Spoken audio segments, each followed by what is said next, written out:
Kejadian 37, Yusuf dan saudara-saudaranya. Adapun Yakub, ia diam di negeri penumpangan ayahnya, yakni di tanah Kanaan. Inilah riwayat keturunan Yakub. Yusuf tatkala berumur 17 tahun, jadi masih muda. Biasa mengembalakan kambing domba bersama-sama dengan saudara-saudaranya, anak-anak Bilha dan Zilpa, kedua istri ayahnya. Dan Yusuf menyampaikan kepada ayahnya kabar tentang kejahatan saudara-saudaranya. Israel lebih mengasihi Yusuf dari semua anaknya yang lain. Sebab Yusuf itulah anaknya yang lahir pada masa tuanya, dan ia menyuruh membuat jubah yang maha indah bagi dia. Setelah dilihat oleh saudara-saudaranya bahwa ayahnya lebih mengasihi Yusuf dari semua saudaranya, maka bencilah mereka itu kepadanya dan tidak mau menyapanya dengan ramah. Pada suatu kali bermimpilah Yusuf, lalu mimpinya itu diceritakannya kepada saudara-saudaranya. Sebab itulah mereka lebih benci lagi kepadanya.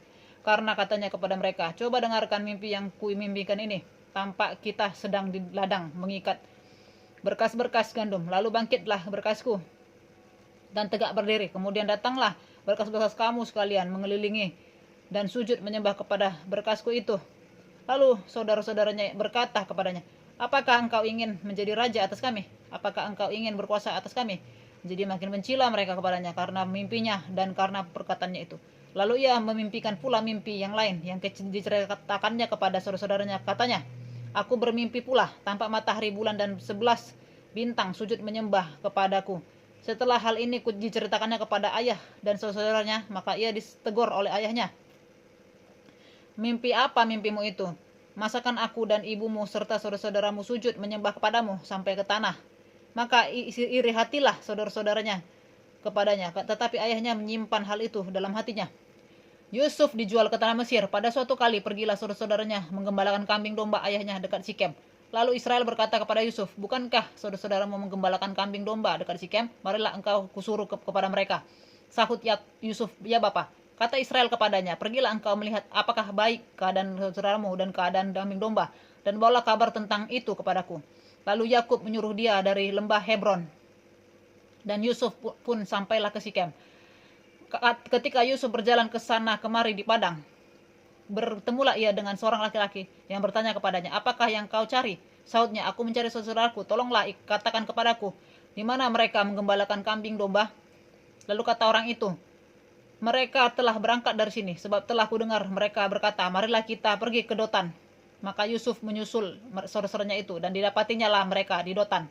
Dari jauh ia telah kelihatan kepada mereka, tetapi sebelum ia dekat pada mereka, mereka telah bermufakat mencari daya upaya untuk membunuhnya. Kata mereka seorang kepada yang lain, lihat tukang mimpi kita itu datang. Sekarang marilah kita bunuh dia dan kita lemparkan ke dalam salah satu sumur ini. Lalu kita katakan, seekor binatang buas telah menerkamnya. Dan kita akan lihat nanti bagaimana jadinya mimpinya itu.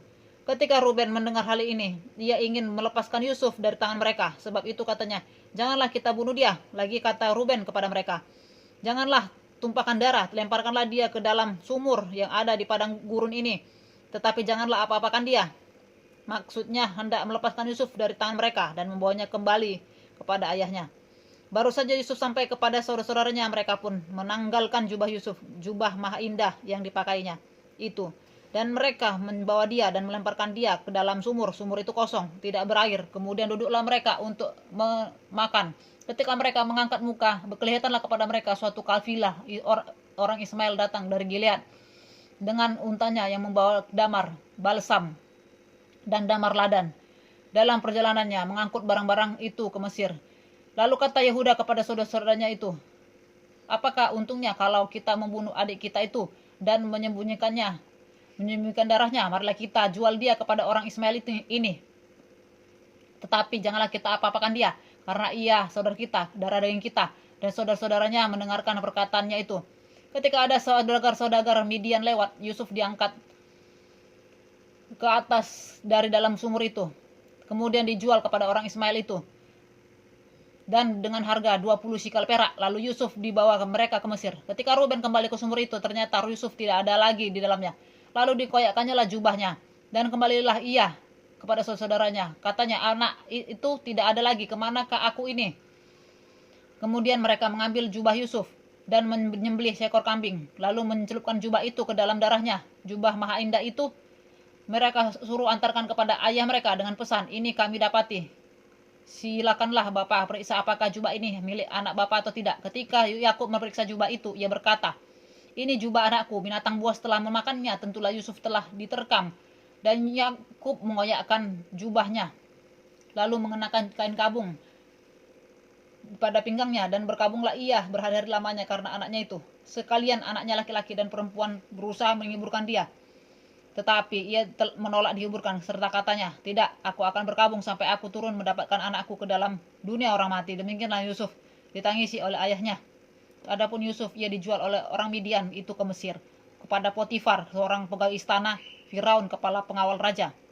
Yehuda dan Tamar, Kejadian 38. Pada waktu itu Yehuda meninggalkan saudara-saudaranya dan menumpang pada seorang adulam yang namanya Hira. Di situ Yehuda melihat anak perempuan seorang Kanaan, nama orang itu ialah Siwa.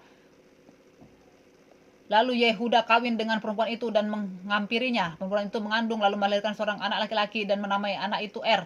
Sesudah itu perempuan itu mengandung lagi lalu melahirkan seorang anak laki-laki dan menamai anak itu Onan.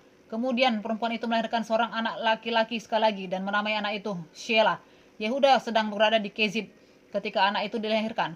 Sesudah itu Yehuda mengambil bagi Er, anak sulungnya, seorang istri yang bernama Tamar. Tetapi Er, anak sulung Yehuda itu adalah jahat di mata Tuhan, maka Tuhan membunuh dia. Lalu berkatalah Yehuda kepada Onan, hampirilah istri kakakmu itu. Kawinlah dengan dia sebagai ganti kakakmu, dan bangkitkanlah keturunan bagi kakakmu.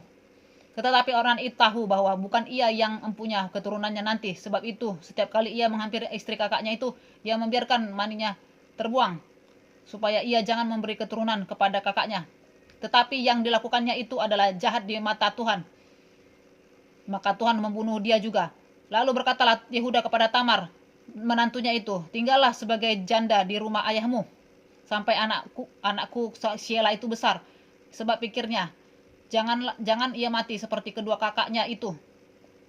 Maka pergilah Tamar dan tinggal di rumah ayahnya. Setelah beberapa lama matilah anak Shua, istri Yehuda. Habis berkabung, pergilah Yehuda ke Timna kepada orang-orang yang menggunting bulu domba-dombanya bersama dengan Hira, sahabatnya, orang Adulam itu.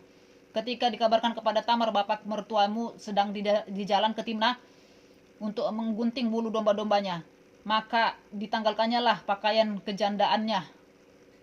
Ia bertelekung dan berselubung, lalu pergi duduk di pintu masuk ke Enaim yang di jalan ke Timna, karena dilihatnya bahwa Shelah telah menjadi besar, dan dia tidak diberikan juga kepada Shelah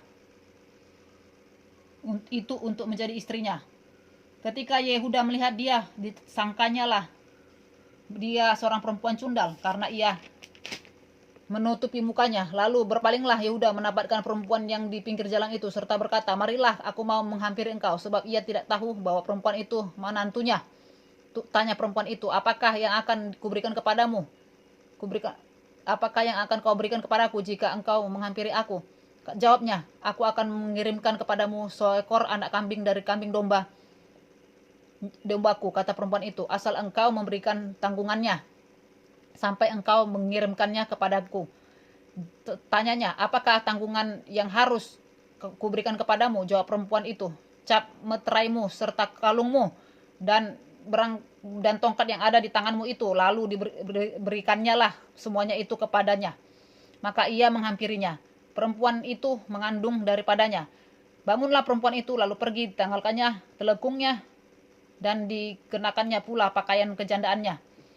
Adapun Yehuda, ia mengirimkan anak kambing itu dengan perantaraan sahabatnya, orang Adulam itu, untuk mengambil kembali tanggungannya dari tangan perempuan itu.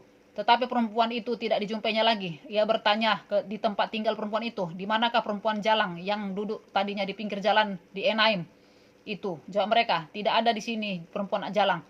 Kembalilah ia kepada Yehuda dan berkata, tidak ada kujumpai dia. Dan juga orang-orang di tempat itu berkata, tidak ada perempuan jalang di sini. Lalu berkatalah Yehuda, biarlah barang-barang itu dipegangnya, supaya kita jangan menjadi buah olok-olokan orang. Sungguhlah anak kambing itu telah kukirimkan, tetapi engkau tidak menjumpai perempuan itu.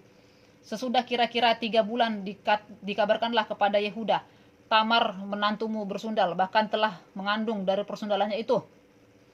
Lalu kata Yehuda, bawalah perempuan itu supaya dibakar. Waktu dibawa, perempuan itu menyuruh orang kepada mertuanya mengatakan, dari laki-laki yang engkau mempunyai barang-barang inilah aku mengandung. Juga dikatakannya, periksalah siapa yang mempunyai cap meterai serta kalung dan tongkat ini. Yehuda memeriksa barang-barang itu, lalu berkata, bukan aku, tetapi perempuan itu lah yang benar, karena memang aku tidak memberikan dia kepada Sheila anakku, dan ia tidak bersubuh lagi dengan perempuan itu. Pada waktu perempuan itu hendak bersalin, nyatalah ada anak kembar dalam kandungannya, dan ketika ia bersalin, seorang dari anak itu mengeluarkan tangannya, lalu dipegang oleh bidan, diikatnya dengan benang kirmizi, serta berkata, inilah yang lebih dahulu keluar. Ketika anak itu menarik tangannya kembali, keluarlah saudaranya laki-laki, dan bidan itu berkata, alangkah kuatnya engkau menembus keluar. Maka anak itu dinamai Peres. Sesudah itu keluarlah saudaranya laki-laki yang tangannya telah berikat benang kirmizi itu. Lalu kepadanya diberi nama Zerah. Yusuf di rumah Potifar. Kejadian 39. Adapun Yusuf telah dibawa ke Mesir, dan Potifar seorang Mesir, pegawai istana Firaun, kepala pengawal raja, membeli dia dari tangan orang Ismail yang telah membawa dia ke situ. Tetapi Tuhan menyertai Yusuf sehingga ia menjadi seorang yang selalu berhasil dalam pekerjaannya. Maka tinggallah ia di rumah tuannya orang Mesir itu. Setelah dilihat oleh tuannya, maka Yusuf disertai Tuhan, dan bahwa Tuhan membuat berhasil segala sesuatu yang dikerjakannya. Maka Yusuf mendapat kasih tuannya, dan ia boleh melayani dia. Kepada Yusuf diberikannya kuasa atas rumahnya, dan segala miliknya diserahkannya pada kekuasaan Yusuf.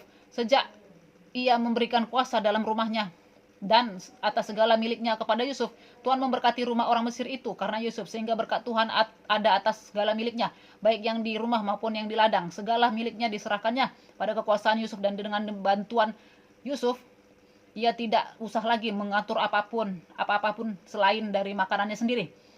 Adapun Yusuf itu manis sikapnya dan elok parasnya. Selang beberapa waktu, istri tuannya memandang Yusuf dengan berahi, lalu katanya, marilah tidur dengan aku. Tetapi Yusuf menolak dan berkata kepada istri tuannya itu, dengan bantuanku, tuanku itu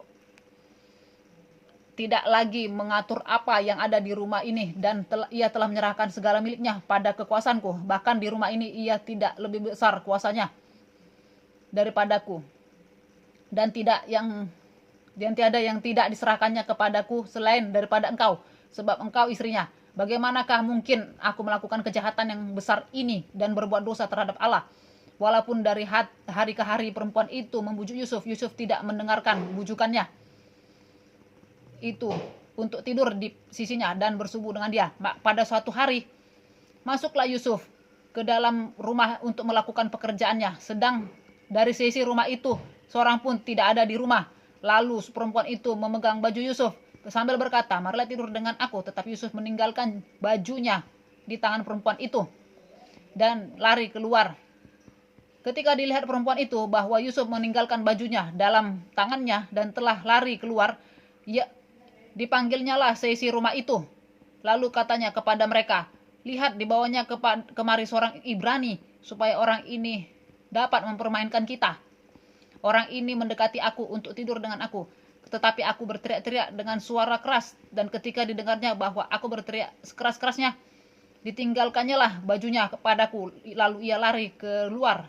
Juga ditaruhnya baju Yusuf itu di sisinya sampai tuan rumah pulang. Perkataan itu jugalah yang diceritakan perempuan itu kepada Potifar, katanya, hamba orang Ibrani yang kau bawa kemari itu datang kepadaku untuk mempermainkan aku. Tetapi ketika aku berteriak sekeras-kerasnya, ditanggalkannya lah bajunya padaku. Lalu ia lari keluar. Baru saja didengar oleh tuannya perkataan yang diceritakan istrinya kepadanya, begini begitulah aku diperlakukan oleh hambamu itu, maka bangkitlah amarahnya. Lalu Yusuf ditangkap oleh tuannya dan dimasukkan ke dalam penjara, tempat tahanan-tahanan raja dikurung. Demikianlah Yusuf dipenjarakan di sana. Tetapi Tuhan menyertai Yusuf dan melimpahkan kasih setianya kepadanya, dan membuat Yusuf kesayangan bagi kepala penjara itu. Sebab itu kepala penjara mempercayakan semua tahanan dalam penjara itu kepada Yusuf, dan segala pekerjaan yang harus dilakukan di situ dialah yang mengurusnya, dan kepala penjara tidak mencampuri segala yang dipercayakannya kepada Yusuf, karena Tuhan menyertai dia, dan apa yang dikerjakannya dibuat Tuhan berhasil.